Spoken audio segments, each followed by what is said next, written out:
my beloved Boss Mike Cervera.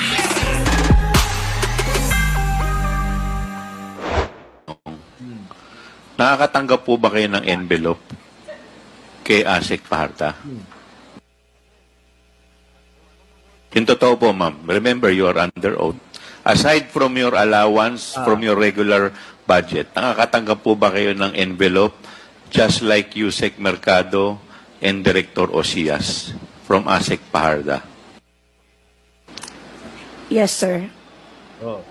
Magkakano? Minimal amount lang po. Which is, how much po? It's not even, Magkano po? it's 25,000. 25,000. How many times po? If you could recall. 9 times.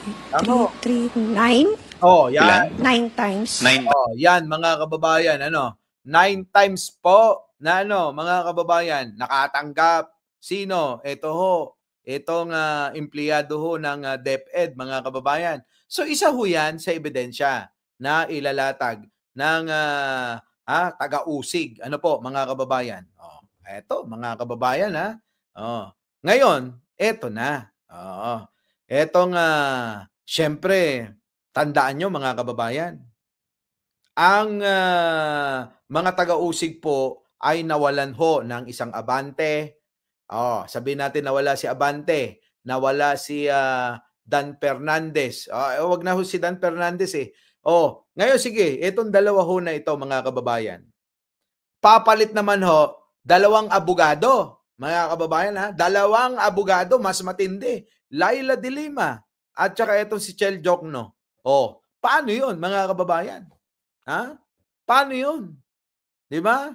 9 times na 25K scramble. 9 times na 25K. Ganon din naman yung isang dating Yusek, mga kababayan, 50K naman. Na 50K na 9 times din.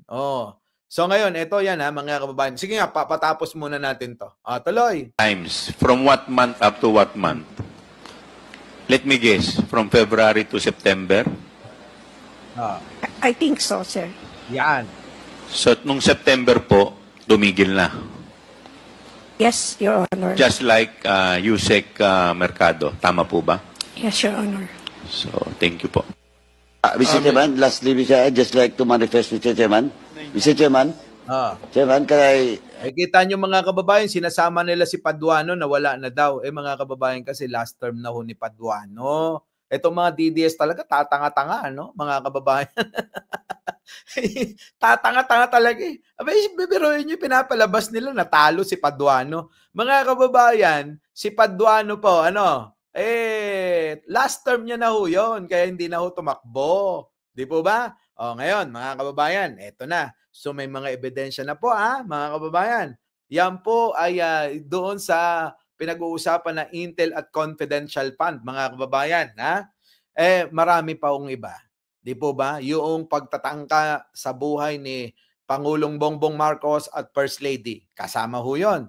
So, dito pa lang mga kababayan, sa mga video at pahayag ng mga mismo na empleyado ni Sara Duterte, mga kababayan, hindi nyo na masasabing gawa-gawa yan. Ano po? Pero, syempre, depende pa rin yan sa mga taga-usig. Ano po? At depende pa rin yan sa mga tagapagtanggol, tagapagdepensa ni Sara. Sino ang lalabas kaya na taga-depensa? Malalaman natin yan. Baka si Panelo kasama. Di ba ba? At kung sino mga abogado pang iba. So ngayon, mga kababayan, hindi ba kayo nakakahalata na hindi ho sila nakatutok sa ebidensya? Bakit ho? Kasi alam ng kampo ni Duterte, malakas ang ebidensya kay Sara Duterte. Kaya hindi nila binabanggit ang usaping ebidensya. Ang kanilang pinangangahas ay yung dami nila. Yon, maliwanag ho yun mga kababayan. Pansinin nyo na ang pinangangahas nila ngayon ay yung dami na nila. Hindi ho yung doon sa lakas o hina ng ebidensya. Kasi alam nila na malakas ang ebidensya. Ganun po yun, mga kababayan. Pero kayo, nililito kayo, mas marami kami, mas gusto kami. Di ba ganun ang mga banat nila? Mas gusto kami, may magic pa rin ng mga Duterte. Kami marami na. Ang dami namin. Si Bongo, si Bato, ganyan-ganyan. Di po ba? Yun po yung style nila. Yun po ay panglilito at pagmamanipula ng isip ng mga tao. Para ano po? Para itong mga tao ay suportahan etong mga grupo ni Sara Duterte. Para hindi maging masama sa paningin ng mga tao etong grupo ni Sara Duterte na boboto ng no. Napakasimpleng unawain lang po, mga kababayan. Pero kung pagkakaisipin nating maigi, hindi ba dapat antayin natin yung ilalatag ng mga taga-usig na ebidensya? Doon po tayo tumutok. Ngayon, mga kababayan, wala kayong maririnig sa kanila. Na ebidensya. Si Bongo lang ho, nakakarenggang ko ng ganun eh. Tingnan nyo sila Roque. Mga kababayan, di ba? Ewan ko ba dito sa mga uto-utong mga ito, mga kababayan? Eto pa, mga kababayan. Ituloy natin tong isa. Ano yun, Boss Mike?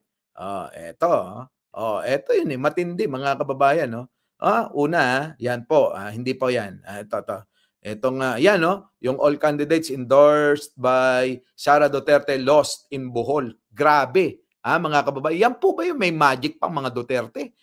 Kita nyo naman, mga kababayan, lahat ho nang inendorso ni Sara Duterte sa Bohol, talo, mga kababayan. Our beloved Boss Mike, Boss Mike.